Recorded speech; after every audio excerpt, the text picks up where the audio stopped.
Hey guys, Rick Lovall here with another short video on bass fishing. Today I'm going to talk to you about the stick bait. Some people call it the Cinco. There's all kinds of names for it, all different sizes for them.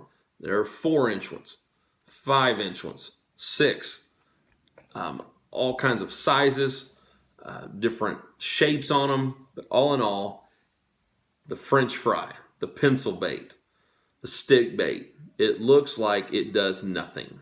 However, this is one of the most bass catchingest baits you can ever put on your rod. Anytime I'm going to teach anyone how to bass fish, I'm going to start them out on this. I don't care if it's a kid. I don't care if it's somebody who's catfished all their life and they want to learn bass fishing. I'm going to start them out on a stick bait. So I'm going to start out here on this video talking to you about the Wacky Rig. The Wacky Rig is probably the most common way to fish it. This one here is very simple. I start out with a size 1 octopus hook. You don't have to use these kind. I've seen guys use everything from catfish style hooks, even a regular old offset worm hook. I've seen all kinds of hooks used for this. Whatever kind of hook you can find, you take it and you put it in the middle of the bait. Or if you want to give it some really crazy action, move it up a little bit. Doesn't matter, just somewhere in the middle third of this thing. So sink it in there to where it looks like that right there. Most people throw it with an exposed hook. That's fine. You're going to get it hung up, okay? Plan on losing some of them. It's okay. So on this little guy here is amazing how it works in the water. You see how it's kind of bending down? It's not so straight. The fish will hit this thing when it's falling. And as it falls, depending on how much action you've given it, depends on if there's current, depends on what's happening, it's going to have a little bounce to it. Just that little bit of action that will trigger on it. This one here is made by LakeChamplainLures.com. It's a custom color that I had made. It starts out green pumpkin. You can probably see that. And then I had them pour a layer of purple on it. Gives a little purple hue to it. It's not a purple swirl. I didn't want, a lot of purple on this end, none on this end. And then I had them add a blue flake to it. I think you can see that in there. This green pumpkin purple with blue flake looks like a bluegill. It's the color scheme of a bluegill, which in the lakes I fish, bluegill is a primary food source for the bass. And so they're going to key in on that color. And that's why this one's so important. And so on this, the easiest thing to fish, but you have to slow down with it. You got to let this thing fall through the water, okay? Now, if it's deeper water and I want to get it down a little further, I will add a clamp-on weight to my hook.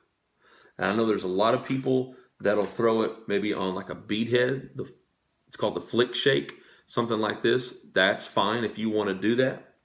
But I like adding a weight to my hook. You say, well, man, that hides a whole lot of the hook. Well, it really doesn't. Because when you set this thing down in there, there's still quite a bit of hook left. All I need to do is get this barb on the hook into the fish.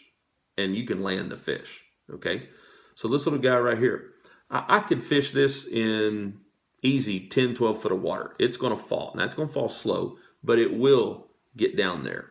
It's going to fall. Just a little something that presents your bait in places where the Wacky Rig has probably not been presented before. If you got a guy going down the bank, and maybe guy in front of the boat, maybe he's throwing a Wacky Rig, okay? He's not getting too many bites. Water's a little deeper, maybe 6, 8 foot deep. He's not getting too much. I would put this little weight on here. I wouldn't put it on my line. I want it on my hook. I want everything working together, okay? And I'd throw that down there. I'm going to get mine below his. I'm going to get mine down there probably where the fish are suspended down in there to where it's at. Something else to think about. You can take like a 1/0 regular old offset worm hook. Now watch what we do here. You can throw that right there if you want to. Again, they're not too worried about your hook, but let me show you a little trick here. You can take this, like you're going to Texas rig it, pull that through, and get this in there. Okay. And hide the hook back in the worm. My line is still in the middle. Okay, it's still going to sit like that. But I want you to notice how weedless that is now. That's not going to get hung up in the limbs. That's not going to get hung up in the grass. That's going to come through. It still has that shape to it. You still got a little bit of action here. It's still going to bend.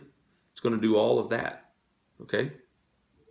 You can also take a nail weight, something like this, put a little bit of that in there, and it's going to fall more like this. You've got the Nico rig you hear talked about a lot, but hiding that hook, that right there can even get you more bites. The Wacky Rig, so simple to fish on. The old Zebco 33 reels, that's fine. If you want to throw spinning rod, that's fine. I'm going to end this video by showing you what I use. Anytime that I'm throwing a stick bait, regardless of how I'm rigging it, I got some more videos coming up here in just a minute that's going to be talking about Texas rigging. It's going to be talking about shaky heads, things like that. However I'm throwing this, I'm throwing it on a 7'2" medium action Denali Kovert Lite rod. This rod is money. It's got a lot of tip to it, a lot of action, but it's also got a lot of backbone. 7'2", medium action Denali Kovert Lite. I've got it paired up with a loose speed spool. I use a 7.1 to 1 ratio. I like a little faster retrieve when I'm getting it back to the boat. I'm going to throw it on 10-pound vicious fluorocarbon. I use fluorocarbon all the time. There's no stretch. The fish can't see it. It sinks. It's all the right properties. If the water's a little stained, I'll go up to 12-pound. If it's super clear, I'll go down to 8-pound. I will throw Wacky Rig on a bait caster. I know there's some people say you can only throw them on spinning rods. That's not true. You practice, you can throw it on a bait caster, you can skip it on a bait caster, you can do all kinds of fun stuff with a bait caster. You're going to have to work on your settings, you're going to have to practice, but it can be done. So that's my setup. Again, Denali Kovert Lite 7'2" medium, loose speed spool 7.1 to 1, 10-pound vicious fluorocarbon. However I'm running it, that's what I'm throwing it on. So again, the Wacky Rig, if you're not using it, you're missing opportunities to catch fish. Try it out. You'll love it.